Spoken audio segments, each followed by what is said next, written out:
Samantala, nitong linggo lamang, sinimula ng isang programa na naglalayong ipakita ang pagmamahal umano sa bayan sa pamamagitan ng bayanihan at pagtutulungan. Ito ang Bayani Challenge 2013. Yan ang pinag-usapan sa report ng aking kapartner na si Haji Kaaminyo.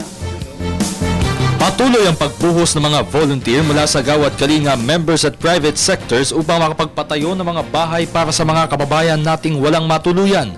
Bahagi ito ng inilunsad na Bayani Challenge 2013, 2 araw na nakakalipas na may temang Isang Bayan, Isang Bayanihan. Ngayong araw ay nagpapatuloy ang bayanihan dito sa Metro Manila na kasalukuyang isinasagawa sa Intramuros, Maynila. Ayon kay Jay Meloto ng Gawad Kalinga, 250 bahay na sa Baseco ang kanilang napinturahan habang 200 poste naman ang kanilang isinaayos. Kabilang rin sa isinagawa 2,000 volunteers ay ang paglilinis ng mga kalsada sa tinaguriang Walled City. Samantala maging sa mga lalawigan ay abala na rin ang mga volunteers sa pagpapatayo ng mga bahay. Sa San Remigio sa Cebu ay pininturahan ng mga volunteer ang 150 bangka sa baybayin bilang bahagi ng pagdiriwang ng ika-150 anibersaryo ng naturang bayan. Pinangunahan naman ng lokal na pamahalaan ng Bato at Maasin City sa Leyte ang pagsisimula ng Bayani Challenge kung saan ay nasa 307 volunteers na ang nakikisali.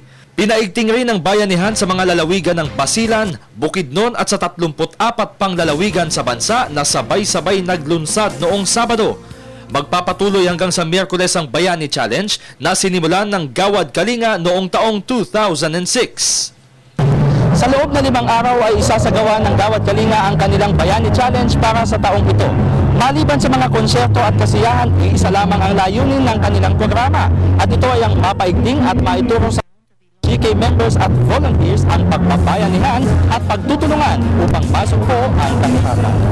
Para sa telebisyon ng Bayan, Haji Kaaminyo.